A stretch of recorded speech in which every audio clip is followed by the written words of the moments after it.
नमस्कार मित्रों और मेरे प्रिय छात्रों, बटरफ्लाई चैनल में आपका स्वागत है। भाषा विषय में संदेश पाठ के स्वाध्याय को लेकर हम प्रस्तुत हैं। पूरा पाठ का वाचन करने के बाद मैंने समझा में लिखना है कि पत्र कौन कौन से प्रकार होते हैं, किस प्रकार के पत्र किसे लिखे जाते हैं। इस पाठ का वाचन करने के बाद जो आपको समझ में आता है वह इन दो पंक्तियों में लिखना है। ये आता है शब्द वाटिका। नए शब्द यहाँ दिए गए हैं। प्रमोशन यानी प्रोन्नति, नकलची यानी नकल करने वाला, मुहावरे हैं। चांदी होना, बड़ा लाभ होना, अंगूठा दिखाना, चिढ़ाना। स्वयं अध्ययन, अपने मुख्याध्यापक मुख्याध्यापिका को छुट्टी के लिए प्रार्थना पत्र लिखो। वाचन जगत से, अंतर्जाल यानी इंटरनेट की सहायता से, पुस्तक से भारतीय सेवा का इतिहास ज्ञात करो। भारतीय डाक सेवा जो पोस्ट का है उसका इतिहास, पुराने सेवाएं, पहले पुराने समय में कौन कौन सी सेवाएं इसके द्वारा ली जाती थीं, इसका विकास कैसे हुआ, आजकल ये कौन सी सेवाएं दे रहा है। अध्ययन कौशल, भारत के औद्योगिक मानचित्र से ज्ञात करो कि वस्त्रोद्योग जहाँ पर वस्त्र तैयार किए जाते हैं, मेले कहाँ कहाँ हैं उसकी सूची बनाओ। किस राज्य में ये वस्त्रोद्योग चलता है, वस्त्रों के कौन से प्रकार वहाँ बनते हैं और इसका निर्यात कहाँ पर किया जाता है, बताओ तो सही। सुवचन उद्धरणों का संकलन करो। सुवचन सुविचार जो होते हैं उनका संकलन करो और उससे संबंधित उसका अर्थ क्या है वो बताओ।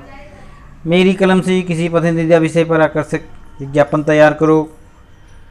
जो विषय तुम्हें विज्ञापन जो टेलीविज़न पर भी दिखाए जाते हैं, तुम्हें समाचार पत्रों में भी विज्ञापन दिखाया जाता है, छपे होते हैं। मार्केट में जाओ वहाँ भी बड़े बड़े पोस्टर बने लगे होते हैं, वो विज्ञापन होते हैं। तुम्हें जिस विषय पर पसंद हो उस विषय पर अपना आकर्षक विज्ञापन तैयार करो। खोजबीन, प्राचीन काल से वर्तमान समय तक संदेश वाहकों के नाम ढूंढो और पहले संदेश एक दूसरे तक कैसे पहुँचाया जाता था उनका नाम ढूंढो और बताओ।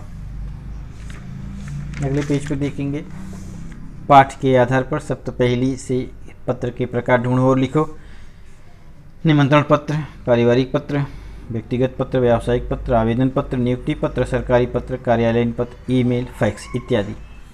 सदैव ध्यान में रखो, महापुरुषों द्वारा लिखे गए हमारी साहित्यिक धरोहर हैं। जैसे महापुरुष महात्मा गांधी, पंडित नेहरू के बीच या सरदार पटेल के बीच जो पत्र व्यवहार हुए हैं वो हमारी साहित्यिक धरोहर है। भाषा की ओर दिए गए मराठी, हिंदी समुच्चारित भिन्नार्थक शब्दों के अर्थ लिखो और दोनों शब्दों का वाक्य में प्रयोग करके लिखो तथा इसी तरह के अन्य शब्द ढूंढो। मैल एक शब्द है, उसका हिंदी में अर्थ होता है गंदगी, मराठी में होता है मील। मेरे मन में कोई गंदगी नहीं, मैं आज 4 मील पैदल चला। इसी प्रकार ओला यानी बर्फ़ होता है। ओला माने गीले, जो गीला भाग होता है, गीला होता है उसको ओला बोलते हैं मराठी में। चारों तरफ बर्फ़ फैली थी। सूखा कचरा, गीला कचरा अलग करो। कल समय सूचक शब्द है, कल रविवार था। मशीन, कल पुर्जे रखे थे।